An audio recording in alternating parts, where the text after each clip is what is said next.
Estamos aqui com mais um bloco de entrevistas, agora com a Sabrina Espinosa, a nossa convidada do Mercado Livre, Real Estate, Ready Real Estate do Mercado Livre.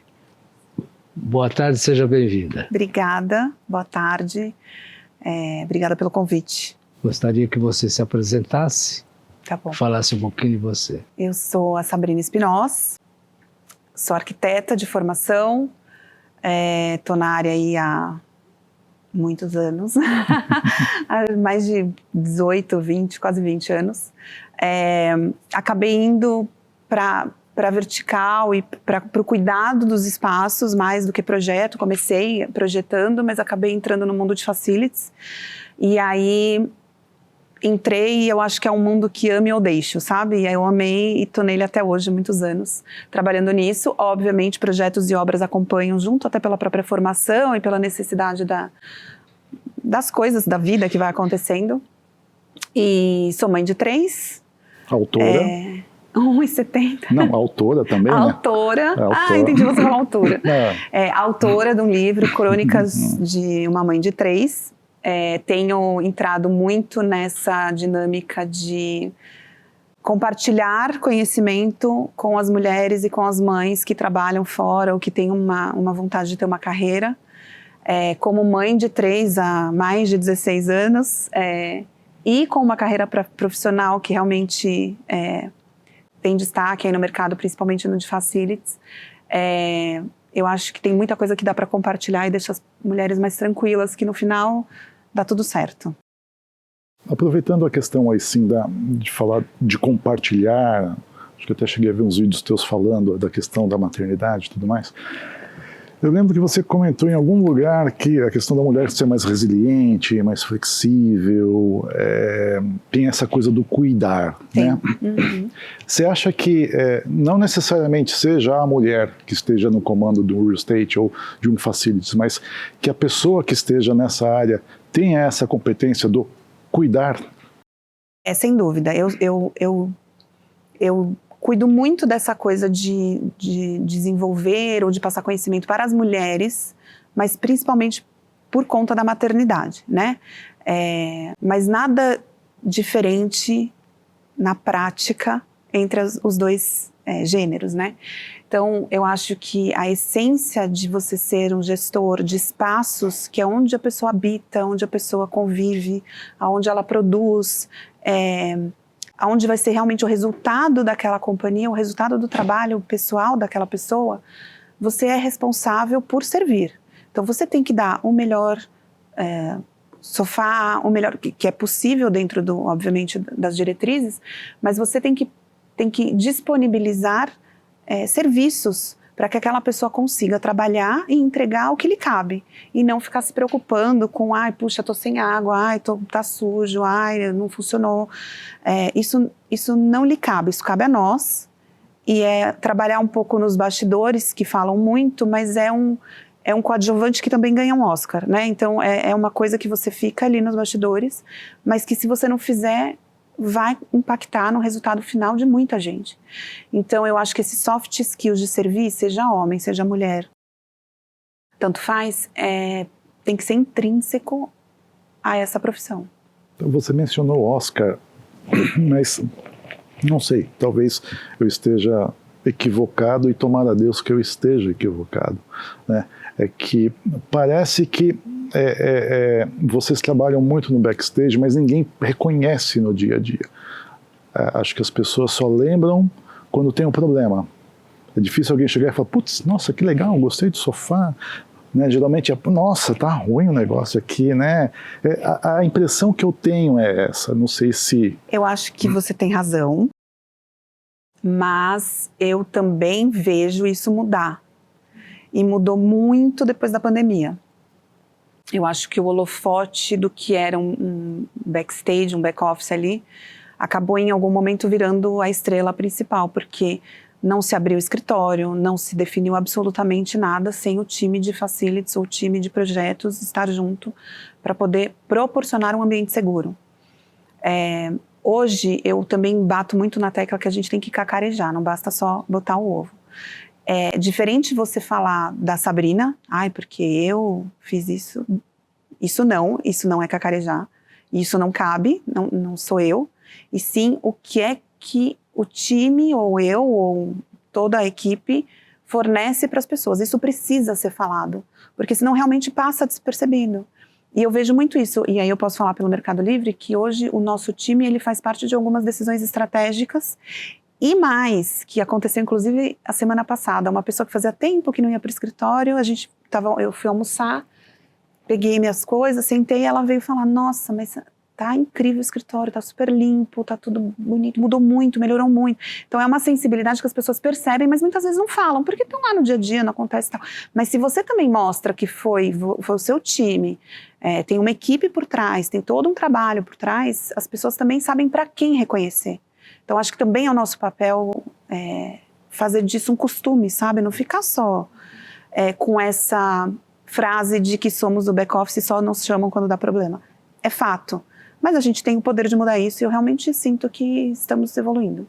Sabrina, explica um pouco mais para a gente o que da sua formação de arquitetura você aplica na sua atividade profissional atualmente. Da formação técnica mesmo, hoje, eu sou responsável, junto com um time incrível, de todos os projetos arquitetônicos, dos escritórios administrativos de todos os sites do Mercado Livre no Brasil.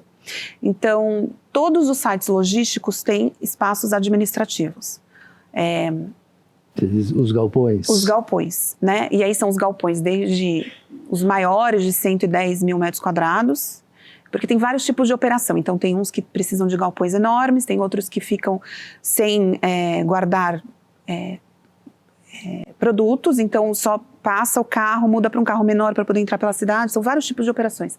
Então, desde um pequeno de 500 mil metros quadrados até de 110, 150 mil metros quadrados. Todos têm uma central. Todos têm um escritório administrativo, todos. E aí, qual foi o grande trabalho? Assim, quando começou, o início da pandemia foi quando o Mercado Livre realmente cresceu muito e precisava fisicamente de espaços. Só que a gente não sabia direito, eu e a gente, empresa, companhia, o que precisava ter nesses espaços, porque a coisa foi tomando um crescimento e uma agilidade, precisava ser tudo muito rápido. Então, ao longo desses anos, a gente foi padronizando. Então, a gente foi desenvolvendo todo esse projeto, e aí entra muito da formação arquitetônica de tamanho de sala, de ocupação por metro quadrado, quantas pessoas cabem, para essa quantidade de headcount que vai ter em horário de pico, porque são turnos, né?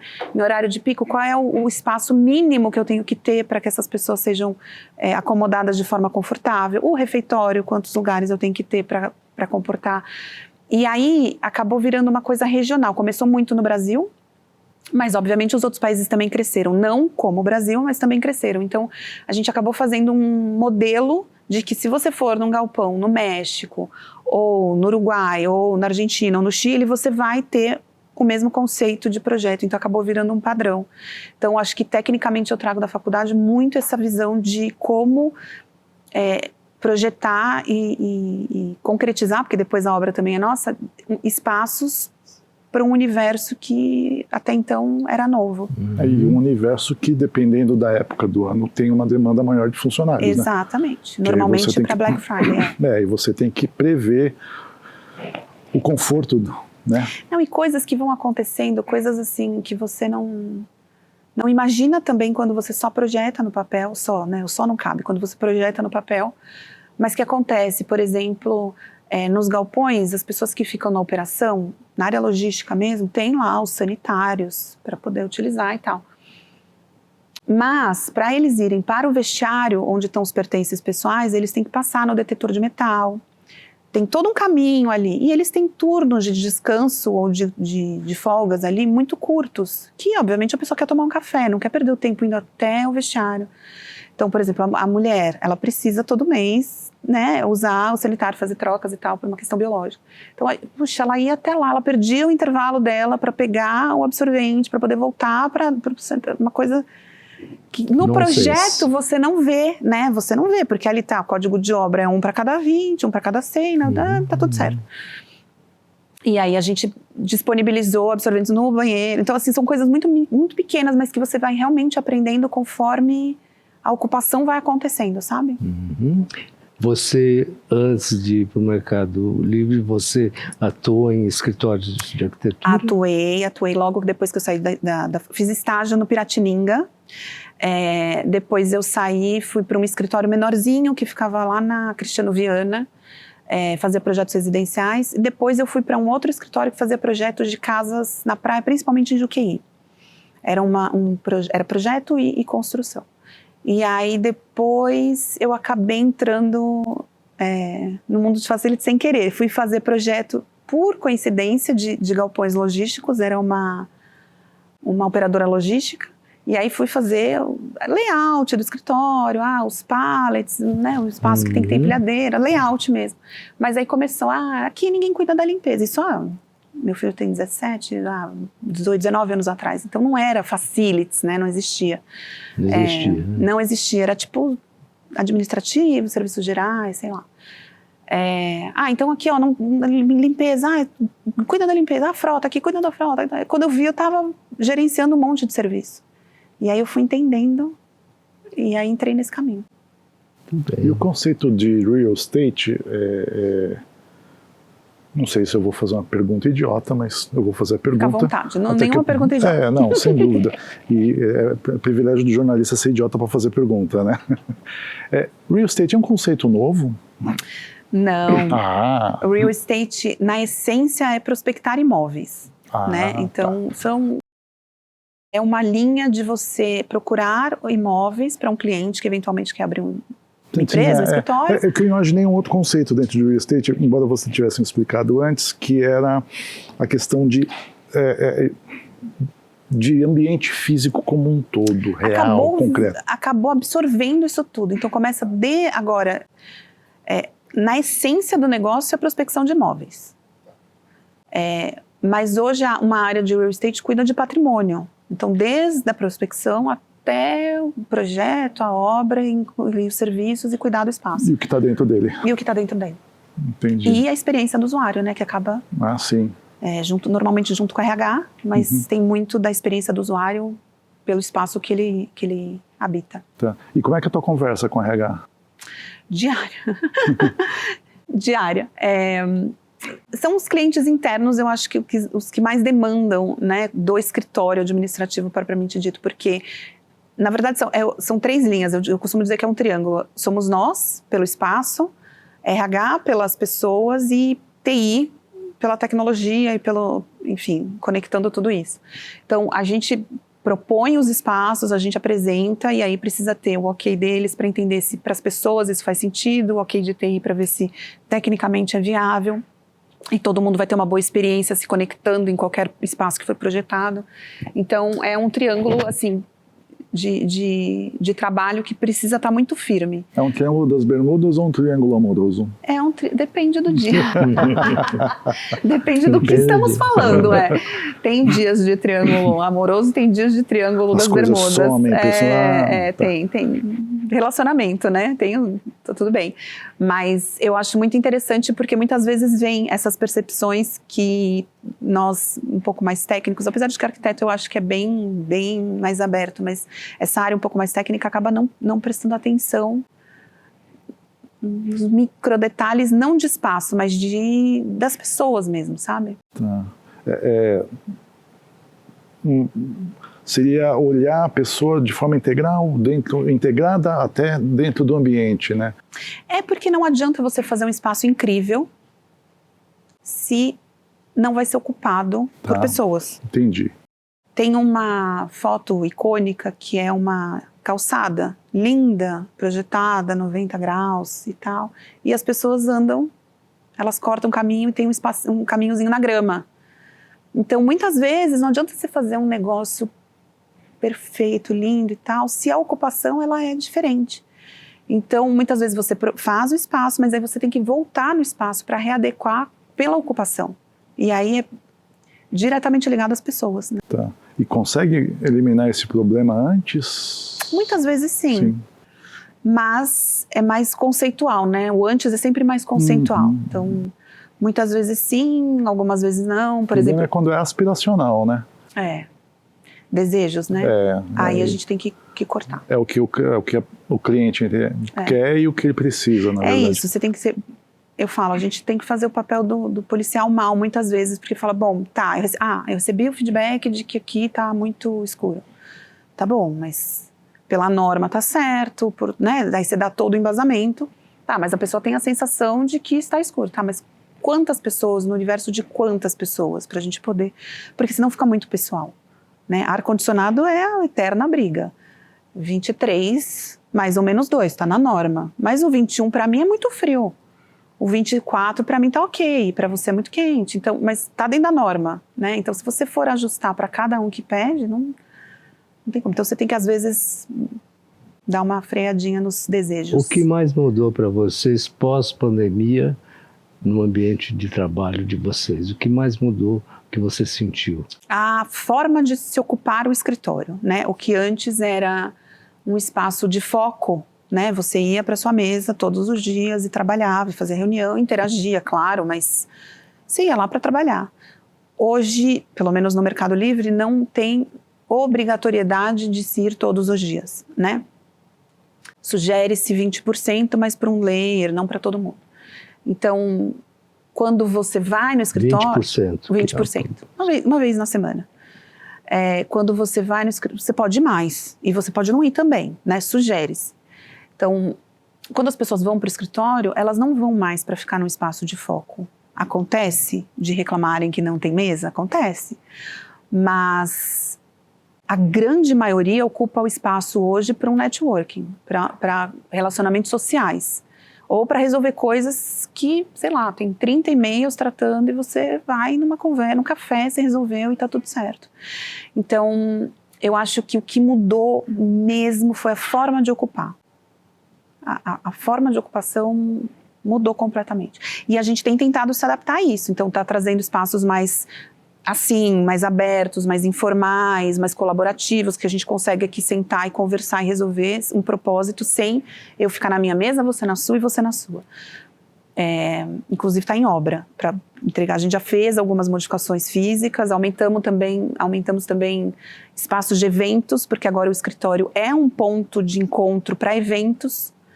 Então, mas eventos só de vocês? Não, tem externo e tem interno, mas a grande maioria é interno, porque as pessoas ficam nas suas casas e quando vem o time todo. O time todo são, sei lá, 60 pessoas, é um evento, então aí tem coffee, pega o auditório, pega uma outra área que a gente fez, então a gente também ampliou a quantidade de espaços para eventos de diversos tamanhos, salas, arquibancada, o auditório, o deck, que hoje é um espaço multiuso, a gente fez uma obra bem grande lá, então ele é utilizado para almoço, quando não tem evento, e quando tem evento fecha, e pode ser cadeira, tipo um auditório, pode ser mesa, pode ser bistrô, pode ser um happy hour, pode ser... é multiuso. O espaço diminuiu pós-pandemia? Não. Vocês ampliaram agora, tá? Ampliaram? A gente ampliou dentro do nosso campus, né? A gente cresceu a parte do deck, e a gente está reformulando internamente. A gente tinha, antes da pandemia, terminado um projeto de coworking, mas com a cara do Mercado Livre. Então era um coworking só no contrato mesmo. Mas acabou que não abriu. Esse não abriu. Não é que a gente não diminuiu, a gente nem chegou a utilizá-lo, não deu tempo. Mas há grandes discussões de crescimento, porque por mais colaborativo que sejam os espaços, a empresa cresceu muito. O escritório de 2, 3 anos atrás, que era para 3 mil pessoas, hoje é para 10. Então, se vai todo mundo, não tem como. Né? Não tem, aí vão te chamar ali, bom, né? Aí vão. Sua orelha esquerda vai arder. Vai arder, mas eu falo, gente... Precisamos, né? Mas ao mesmo tempo você também não consegue justificar um crescimento, porque segunda-feira não tem ocupação quase, muito baixa. Terça-feira mais, quarta mais, quinta mais, sexta muito pouco. Então aí você chega numa mesa de discussão e fala, precisamos crescer. Tá, por quê? Porque a gente tem uma ocupação pico na quinta-feira, é uma dor. Mas só na quinta-feira? Que passa do... Então a gente vai ter que usar algumas outras formas de diluir essa curva antes de crescer. E faz todo sentido, né? Você vai investir muito por uma dor num dia. O Mercado Livre é de origem argentina. Argentina. E lá proporcionalmente cresceu como aqui? Não cresceu Não. como aqui, cresceu muito também, mas acho que os grandes crescimentos foram aqui e no México. No México. É. A Argentina, ela cresceu em escritório administrativo, mas em logística não tanto. O México e o Brasil muito, e o México está começando a entrar nesse crescimento também bem grande nos próximos anos de logística. E aí, obviamente, os administrativos também aumentam, né? Por consequência. Entendi. E como é que você, no caso, você mencionou de quinta-feira pode ter pico.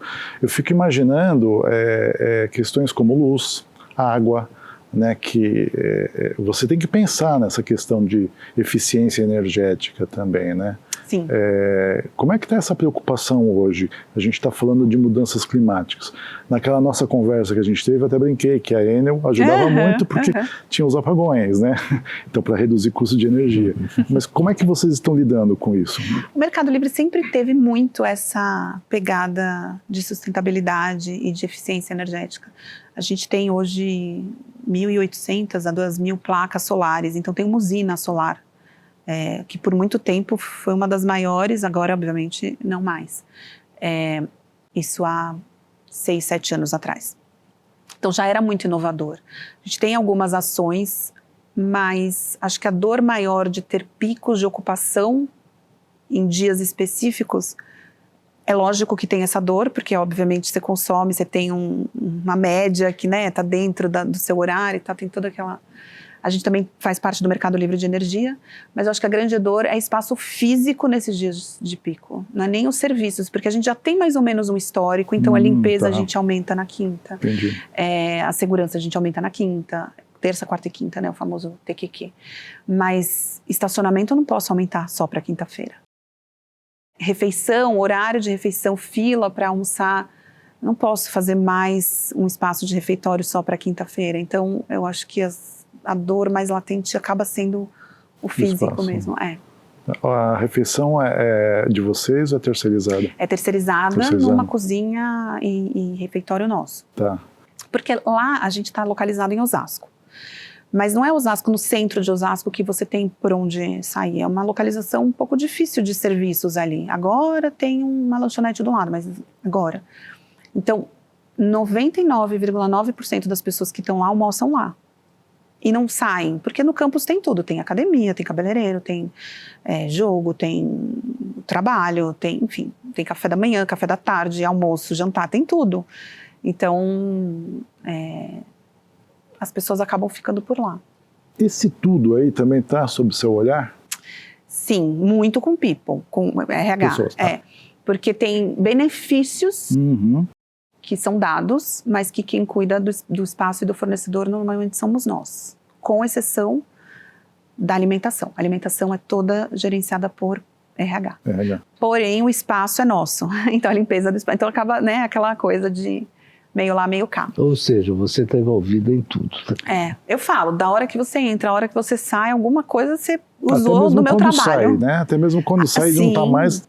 A catraca, o controle de acesso, o segurança, a recepcionista, enfim, tudo isso. Então, quando entra e quando sai. O ônibus, porque a gente tem a gente chama de Melibus, lá é tudo Meli alguma coisa. Então, o Melibus que leva nas estações de trem, né, Osasco e Presidente Altino, ele fica fazendo esse circuito para trazer as pessoas e levar as pessoas. É um benefício de RH, mas essa gestão é nossa, por exemplo. Eu falei uma coisa errada, não é só alimentação, o cabeleireiro também não é nosso. Ah, tá, então quer dizer, se alguém fizer um corte errado lá em mim, não preciso reclamar, não posso reclamar com você. Não, você pode reclamar de outras coisas, não corte, não é comigo. Tá. Mesmo acertando não ajudam muito, mas tudo mas bem. se você tá lá cortando e acaba a luz e a maquininha não funciona, tá. Sim. Perfeito. Você pode me achar. Você falou 70 pessoas trabalham aonde? No escritório? Ou entendi mal? Não, 70 pessoas... Você falou que você falou de 70 pessoas. Será que você... Não, hoje no escritório tem muito mais. Muito mais, Muito mais. Mais de 100 pessoas de prestação de serviço, mais de 100 pessoas. Mais de 100 pessoas. O escritório hoje, ele é para uma capacidade de 9 mil e poucas pessoas, porque a gente tem quase 2.000 cadeiras e o cálculo matemático, que nem sempre é o cálculo matemático, é uma cadeira para cada 5 pessoas. Então, dá quase 2.000, 9.000 e pouco. Então, a gente está no limite ali de começar as discussões mesmo de... Aí tem a questão de acessibilidade também, que você tem que cuidar, né? 100%, 100%. É um site já acessível. Ele já foi concebido de forma acessível. Ele é a gente tem muita sorte, porque ele é um campus, né? Então, tem um mezanino, mas é praticamente tudo térreo. Porém, a gente teve que atuar muito fortemente nesses últimos 2 anos em adequações de acessibilidade, ainda que o site fosse acessível por norma. Então, vão aparecendo necessidades que a gente não previa e não conhecia. Então, pessoas em transição, precisava ter um banheiro que acomodasse todo mundo, vestiário que acomodasse, porque a pessoa está em transição. Então, ela não pode nem ir no feminino e nem no masculino, porque ela está num processo. Próprio descarte de insulina para diabéticos, né? Não tinha isso. No universo de 9.000, é claro que você vai ter. Claro que tem, exato. E aí tem, obviamente, os cadeirantes. Então, os cadeirantes já estavam mais resguardados por conta da norma, os cegos. Mas aí a gente teve que fazer treinamento de atendimento para surdo. Enfim, coisas que vão aparecendo mesmo e que hoje está muito mais inclusivo e eu digo, é certificado pelo Guia de Rodas, a Melicidade. A gente certificou uma operação em Cajamar e agora, se tudo der certo, Santa Catarina e Bahia também vamos certificar. É importante isso, porque temos muitas pessoas nesse quadro, né? E mais ainda as deficiências invisíveis, né? Que são deficiências que você precisa incluir. Sim. E muitas vezes não é pelo espaço, é uma atitude, né? Então, precisa ser pensado também nisso. Sim, e todo o teu trabalho tem que estar muito atrelado à cultura da empresa, porque senão você não consegue fazer nada. Não. Hoje temos assim, por exemplo, entregamos há pouco vagas acessíveis cobertas. Não existia na Melicidade, era tudo descoberto. Mas tinha a quantidade de vagas acessíveis. Então, é isso que eu falo, por norma estava tudo certo. Só que a pessoa está na cadeira de rodas, ela não consegue pegar um guarda-chuva e ir até o escritório, e aí ela se molhava, ou ela está sempre dependendo de ajuda. E a verdade da essência da acessibilidade é o direito de ir e vir. Sozinha, né? Então, coisas muito pequenas, mas que vão aparecendo como uma necessidade e que a gente precisa revisitar, né? Não ser resistente no sentido de, não, mas eu tô se ancorar na lei, entre aspas, né? Se ancorar na lei, se ancorar na norma. Pronto, exato, porque a norma, ela rege muito, ela é um norte, ela é importantíssima, mas tem muita coisa que acontece que é o soft. Sim, é a questão do cuidar, né? É o cuidar. Esse olhar, esse acolhimento. É isso. E a tecnologia, como é que você usa a tecnologia para gerenciar tudo isso daí? Muito recebimento de dados, né, para você saber onde atacar, qual é o plano de ação. Preditivo? Preditivo. A gente tem um projeto que chama Smart City, então tem sensores na porta do banheiro, então eu sei qual banheiro está sendo mais utilizado naquele momento, então eu direciono a limpeza. E muitos dados, assim, né, de ocupação, controle. Então, ocupação, hoje teve pico de ocupação. Quantas pessoas tem no site agora? Agora, nesse minuto, tem tantas pessoas. Quantos carros? Agora, tem tantos carros. A gente precisa da tecnologia para apoiar nisso. Não posso colocar uma pessoa contando... Na maquininha, né? 900 mil carros. E entra e sai, entra e sai, entra e sai. Então, eu ainda acho que a gente pode utilizar mais. Mas hoje, basicamente, é o nosso braço para gerenciar, de alguma forma, essa ocupação que ainda é muito flutuante. Tá. Dando uma de mãe de Ná, vamos pensar assim, o que você acha que poderia, no futuro, a tecnologia estar te ajudando mais? Eu acho que já existe, mas o próprio Mercado Livre ainda não quer colocar barreiras para a pessoa ir ao escritório, né, para o colaborador ir ao escritório. Então, é uma definição da empresa. Mas, por exemplo, eu vou sair de casa já sabendo se eu vou ter uma vaga. Vou sair de casa já sabendo se eu vou ter um espaço para trabalhar, para eu sentar, ainda que não seja uma mesa, mas tenha um sofazinho. Isso eu acho que a gente pode ainda colocar de uma forma mais friendly, se é que, né, assim, mais amigável, para que a pessoa não sinta como eu vou ter que ir pro escritório, eu vou ter que reservar vaga, tenho que ver minha mesa, não pode ser isso, tem que ser uma coisa natural. Ele tem que chegar e exato, pronto. e aí eu acho que mas ele também tem que estar munido de informação antes de chegar, porque se ele chegar lá e não tiver vaga, a experiência é péssima. Mas também a experiência não é boa de você ficar lá reservando e de repente, sei lá, mudei de ideia, não quero ir. Pô, prejudiquei um monte de gente. Entende? Então tem que ser eu acho que a tecnologia ela tem que se desenvolver para ser uma coisa mais fluida, mais natural. Como eu não sei, né? Tô dando uma de mãe de Ná aqui. É um desejo, né? Falando em desejo, é um desejo. Essa é outra parte. Aí de repente tem alguém de alguma startup aí já pegou tua ideia, já tá fazendo. Pronto, exato. Assim, não sei como, mas seria muito, muito ideal eu já sair de casa sabendo, sem tantos check-ins, né? Porque agora a moda é fazer check-in. Mas não é a melhor experiência, de fato. Então, sem dúvida. Imagino que tem alguma outra forma aí. Nas pesquisas de clima, tem alguma área que vocês gostam de estar participando? Ou não chega a ter alguma coisa que possa avaliar o que vocês fazem? Geralmente tem, né? Avalia junto. Porque sempre tem as pesquisas. A gente faz as nossas pesquisas de satisfação a cada entrega de obras, pelas prestações de serviço, 2 vezes por ano regionalmente, para a gente comparar os países também. É que eu digo na pesquisa de clima que é muito mais um acompanhamento assim, de como está o hormônio dentro daquilo que é oferecido. Né? Eu acho que isso está enraizado. Então, a gente tem a Check, que é uma pesquisa agora, em maio, e tem a anual, que é no final do ano. Acho que é outubro, novembro. 2 vezes por ano. 2 vezes por ano. E que mede o engajamento, mede mesmo ali como é que você se sente naquela empresa, de várias formas. Então, tem benefícios, e tem o espaço. Tá. É perguntado, porque ele é diretamente ligado à experiência do usuário. Então, ali a gente tira muita coisa. Dessa pesquisa. Muita coisa. Tem algum exemplo que você lembra que poderia... Eu acho que o exemplo mais clássico e de fato é o que mais aparece é o ar-condicionado. Ar-condicionado, meu Deus do céu. Nossa, o ar-condicionado a gente unânime, ouviu né? hoje, unânime. É unânime, é uma coisa... Todos os entrevistados falaram do ar-condicionado. E você pode ter o melhor sistema de ar-condicionado, ele é muito pautado em sensação, então, gente, é muito complicado. Varia de um para outro. Varia. Eu falo na minha casa, trazendo para a terra, né? O marido passou durante muitos anos um calorão.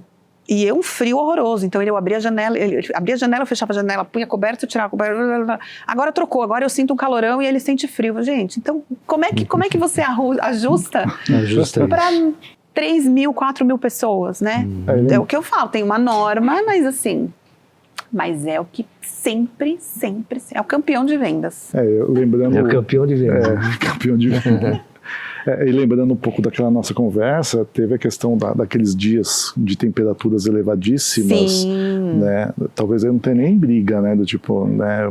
Pior que tem. Tem, mesmo assim? Mesmo assim, porque, além de tudo, a gente tem uma configuração estrutural, é um galpão todo em concreto, fechado, com um mezanino metálico. Então, é um forninho. Né? É um forninho. E nas épocas de muito calor, obviamente, perto da parede fica muito mais quente. Quem está no mezanino em cima sente muito mais calor, né? Quem está embaixo fica mais... Então, o pessoal de cima gotejava. E o ar-condicionado chorando de tanto trabalhar. Mas não tinha jeito. Aí a gente, enfim, 1000 planos...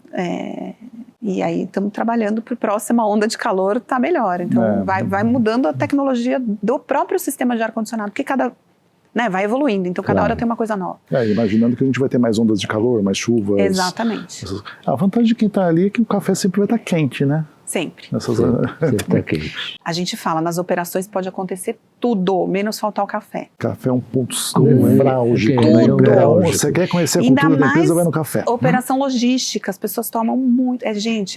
Milhares de doses por mês. Milhares e milhares. Milhões por ano de doses de café. E falam isso. Pode acabar tudo, mas o café... eu não lembro, agora me foge o nome, né, que falou que que as pessoas, né, a nova geração, elas não se preocupam em não ter uma mesa, mas se você tiver um café torrado na hora elas estão mais satisfeitas dentro do trabalho, né? As coisas mudaram.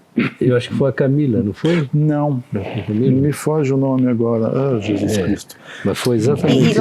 E lá na Melicidade, falando especificamente da Melicidade, você tem várias gerações. Né? Vocês tem o Millennium, tem o Z, tem o Y, tem os mais economia prateada, que a gente brinca, tem de tudo ali. Então, para os novos não é mais café coado, não existe mais, é tudo cápsula e é isso. Eu já não abro mão do meu café coado. Então, assim, você precisa ter uma gama de ofertas de todos os serviços para realmente manter o engajamento ou manter a experiência no nível, porque de repente você está fazendo muito bem para uma geração, mas para outra não cabe e é desafiador. Quer dizer, você mora imagino que em apartamento. Casa. Você podia ser uma excelente síndica. Já chega. Eu já sou conhecida como a prefeita da Melicidade. Outra opção que ia dar era se candidatar, mas como a gente está em ano de eleição, eu procuro não tocar nesse assunto. Não, mas já estou com o meu cargo lá, tá tudo bem. Eu falo, não vejo a hora de virar governadora, mas ainda estou na linha da prefeita. Ai, meu Deus. Pessoal, nós já estamos no fim desse bate-papo. Nossa, passou tão rápido. Foi muito rápido, mas a gente não pode deixar de fazer uma pergunta para você, que a gente faz para todo mundo, que é arquiteto. Tá. O que é ser arquiteta para você? Até me emociona, porque eu acho que ser arquiteta é ser responsável pela criação. Acho que ninguém vive sem uma casa, não importa o tamanho, a forma, o jeito que seja a casa.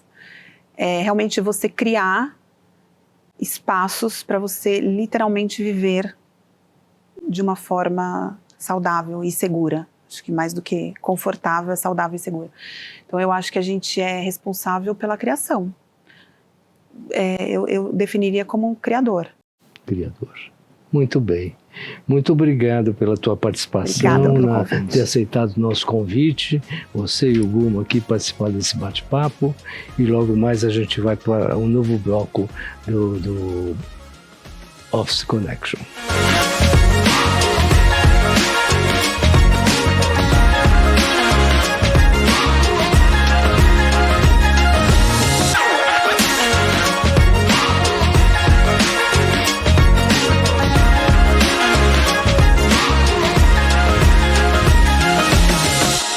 Cavalete, há 50 anos como suporte para suas conquistas.